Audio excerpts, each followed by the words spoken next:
যোৱাকালি অসমৰ মুখ্যমন্ত্ৰী চিৰাঙত যি এক মন্তব্য কৰিছে, সম্পূৰ্ণ এটা মিছাৰ আশ্ৰয় লৈ এটা বক্তব্য প্ৰদান কৰিছে। দেখিছোঁ আমি যে অসমৰ সংখ্যালঘুসকল অসমত নিৰাপদে আছে বুলি তেওঁ উল্লেখ কৰিছে। মুখ্যমন্ত্ৰী ডাঙৰীয়াই আচলতে এইটো সম্পূৰ্ণ এটা মিছাৰ আশ্ৰয় লৈছে আৰু অসমত সংখ্যালঘুসকল নিৰাপদ নহয় কাৰণে অসমৰ পৰা গৈ দিল্লীত আমি মহামান্য উচ্চতম ন্যায়ালয়ৰ মুখ্য ন্যায়াধীশগৰাকীক আমি পত্ৰ প্ৰেৰণ কৰিছোঁ। ভাৰতৰ প্ৰধানমন্ত্ৰীক আমি লিখিত আকাৰে জনাইছোঁ, গৃহমন্ত্ৰীক জনাইছোঁ, আমি ৰাষ্ট্ৰীয় মানৱ অধিকাৰ আয়োগ জনাইছোঁ, শিশু অধিকাৰ আয়োগ জনাইছোঁ, আমি মহিলা সুৰক্ষা অধিকাৰ আয়োগক জনাইছোঁ যে অসমৰ সংখ্যালঘুসকলে এই মুহূৰ্তত হিমন্ত বিশ্ব শৰ্মাৰ চৰকাৰৰ নেতৃত্বত নিৰাপদ নহয়। তেওঁ যধে মধে মানুহক, ভূমিহীন মানুহক ভূমি প্ৰদানৰ পৰিৱৰ্তে তেওঁলোকৰ অন্য বস্তুৰ বাসস্থান যি মৌলিক অধিকাৰ ভাৰতীয় সংবিধান সেইখিনি দিয়াৰ পৰিৱৰ্তে তেওঁলোকক বুলডোজাৰ লগাই ঘৰ বাৰী ভাঙি তেওঁলোকক বেঘৰ কৰি আছে। কেতিয়াবা তেওঁ যধে মধে পুলিচৰ জৰিয়তে গুলীচালনা কৰি তেজৰ নৈ বোৱাই সংখ্যালঘু ৰাইজক এটা আতংকময় পৰিৱেশৰ মাজত জীয়াই ৰখাৰ চেষ্টা চলাইছে। গতিকে এনেকুৱা এটা পৰিৱেশৰ মাজত আচলতে দেখিছোঁ সংখ্যালঘুসকল নিৰাপদ নহয়। আৰু মুখ্যমন্ত্ৰী ডাঙৰীয়াই বৰ এটা হাস্যকৰ কথা কৈছে যে সংখ্যালঘুসকল নিৰাপদ। গতিকে আমি স্পষ্টকৈ মুখ্যমন্ত্ৰীক প্ৰশ্ন কৰিব বিচাৰোঁ, যিজন মুখ্যমন্ত্ৰী আমি চিৰাঙৰ তেওঁৰ সংবাদ মাধ্যমৰ কথাটো বিশ্বাস কৰিম নে অন ৰেকৰ্ড বিধানসভাৰ কথাটো বিশ্বাস কৰিম?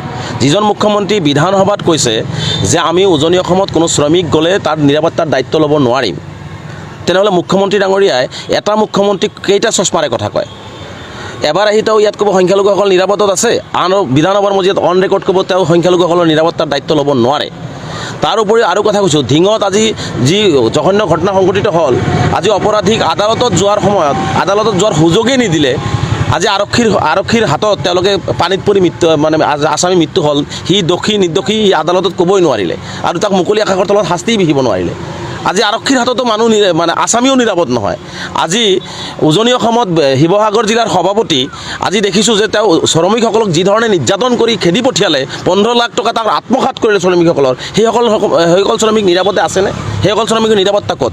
আজিৰ দিনত মৰাণত চাহ বাগিচাত 20জন সংখ্যালঘু শ্ৰমিক কৰ্মৰত আছিলে, সেই শ্ৰমিকসকলক তাৰ পৰা খেদি পঠিওৱা হ'ল। এতিয়াও মুখ্যমন্ত্ৰীক ক'বনে যে সংখ্যালঘুসকল নিৰাপদ? আজি জাহাংগীৰক দিন দুপৰতে আজি ঢকুৱাখানাত জীৱনতে জ্বলাই দিয়া হ'ল, তাৰপিছতো মুখ্যমন্ত্ৰী ক'বনে যে সংখ্যালঘুসকল নিৰাপদ? গতিকে এনেকুৱা ধৰণৰ ভেক ভাওনা, এনেকুৱা ধৰণৰ মিছাৰ আশ্ৰয় লৈ পেলাই এনেকুৱা ধৰণৰ আভুৱা ভৰা কথা নক'বৰ কাৰণে আমি মুখ্যমন্ত্ৰী ডাঙৰীয়াক স্পষ্টভাৱে আহ্বান জনাইছোঁ। আমি স্পষ্টকৈ কৈছোঁ, হিমন্ত বিশ্ব শৰ্মা ডাঙৰীয়া সম্পূৰ্ণ সংখ্যালঘুৰ তেজক লৈ খেলা কৰি আছে। সংখ্যালঘুৰ তেজৰ নৈ বোৱাই পেলাই তেওঁ আচলতে ৰাজনীতি কৰি তেওঁৰ গাদী ৰক্ষা কৰিব বিচাৰি আছে। তেওঁ পুলিচৰ ক্ষমতা ব্যৱহাৰ কৰিছে, তেওঁ বন্দুকৰ ক্ষমতা ব্যৱহাৰ কৰি পেলাই সংখ্যালঘুসকলক তেওঁ অসমৰ মানচিত্ৰৰ পৰা তিলকৈ নিক্ষেপ কৰাৰ এটা ষড়যন্ত্ৰত লিপ্ত হৈছে। গতিকে মুখ্যমন্ত্ৰী ডাঙৰীয়াৰ এনেকুৱা কথাক আমি কোনো পদ্ধতিৰে মানি ল'ব নোৱাৰোঁ। সেইকাৰণে আমি মহামান্য উচ্চতম ন্যায়ালয়ৰ পৰা আৰম্ভ কৰি ভাৰতৰ প্ৰধানমন্ত্ৰীৰ পৰা আৰম্ভ কৰি সকলোৰে ওচৰত আমি ন্যায় বিচাৰি, নিৰাপত্তা বিচাৰি আবেদন কৰিছোঁ। আৰু আমি আশাবাদী হৈ আছোঁ যে অসমৰ সংখ্যালঘুসকল দিনক দিনে আজি কম্পমান হৈ পৰিছে। যে ৰাতি কেতিয়াবা আজি গৰাখহনীয়া পীড়িত হৈ আজি ঘৰটো ভাঙি তেওঁলোকে চৰকাৰী ভূমিত গৈছে, ৰাতি শোৱাতেও তেওঁলোকে টোপনি নহয়, কেতিয়া আহি তেওঁলোকৰ ওপৰত বুলডোজাৰ চলাই দিয়ে।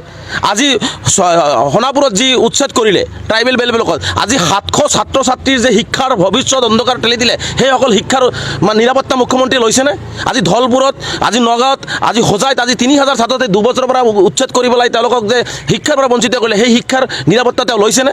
গতিকে তেওঁ শিক্ষা, ৰাজনৈতিক, সামাজিক সকলো নিৰাপত্তাৰ পৰা তেওঁ আচলতে আঁতৰি আছে আৰু সংখ্যালঘুসকলক তেওঁ তিলকৈ ধ্বংসৰ মুখলৈ ঠেলি দি আছে। গতিকে এইটো আমি কোনো পদ্ধতিতে সহজভাৱে মানি নলওঁ আৰু মুখ্যমন্ত্ৰীক এনেকুৱা কথা নক'বৰ কাৰণে মই পুনৰবাৰ স্পষ্টভাৱে আহ্বান জনাইছোঁ। আৰু মুখ্যমন্ত্ৰীৰ এনেকুৱা ধৰণৰ সংখ্যালঘুক নিধনযোগ্য, সংখ্যালঘুক বেঘৰ কৰা, সংখ্যালঘুৰ ওপৰত নিৰ্মম অত্যাচাৰ কৰা, আমি যিহেতু আৰ্জি দিছোঁ, এইবিলাক যদি কোনো ধৰণৰ ন্যায় আমি নাপাওঁ, আমি গণতান্ত্ৰিকভাৱে আমি ৰাজপথত আমি ওলাই আহিম আৰু তাৰ বাবে যদি কোনো অপ্ৰীতিকৰ পৰিস্থিতি সম্পূৰ্ণ মুখ্যমন্ত্ৰী জগৰীয়া হ'ব।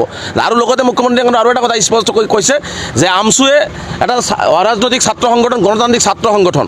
গতিকে ইয়াত গণতান্ত্ৰিকভাৱে আমি কথা কমেই, গণতান্ত্ৰিকভাৱে আমাৰ অধিকাৰৰ কাৰণে কম। তাত আমাক জেলৰ ভয় দেখুৱাই, আমাক পুলিচৰ লাঠিৰ কোব দেখুৱাই 1980 চনৰ পৰা অবিৰতভাৱে অসমখনৰ কাৰণে, অসমৰ সংখ্যালঘু জনগণৰ কাৰণে, অসমৰ আৰ্থসামাজিক উন্নয়নৰ কাৰণে সদৌ অসম সংখ্যালঘু ছাত্ৰ উন্নয়ন মাত মাতি আহিছে আৰু মাত মাতি যাব।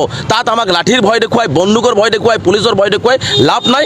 আমি গণতান্ত্ৰিকভাৱে আমাৰ কথাখিনি আমি কৰি যাম। মুখ্যমন্ত্ৰী ডাঙৰীয়াই কাৰো টেটু চেপি অন্যায় বস্তুক দবাই ৰাখিব নোৱাৰে। যে অন্যায় যে তেওঁ কৰি আছে সেই কথাটো আমি মুকলিভাৱে আমি কৈয়ে যাওঁ। আৰু সংখ্যালঘু ৰাইজক তেওঁ অত্যাচাৰ কৰি আছে, এইটো আমি ইয়াতে অসমতো কৈছোঁ, দিল্লীতো কৈছোঁ, আৰু প্ৰয়োজনত ভাৰতবৰ্ষৰ প্ৰতিটো ৰাজ্যতেই মুখ্যমন্ত্ৰীৰ এনেকুৱা অন্যায় অত্যাচাৰৰ কথাবিলাক আমি ক'ম আৰু অসমত আৰু সজোৰে দাবী উত্থাপন কৰিম। গতিকে আমাক এনেকুৱা ধৰণৰ ভয় ভাবুকি দেখুৱাই বা আমাৰ কথাবিলাক কণ্ঠ ৰুদ্ধ কৰাৰ অপচেষ্টা নকৰিবৰ কাৰণে মুখ্যমন্ত্ৰীক আহ্বান জনাইছোঁ।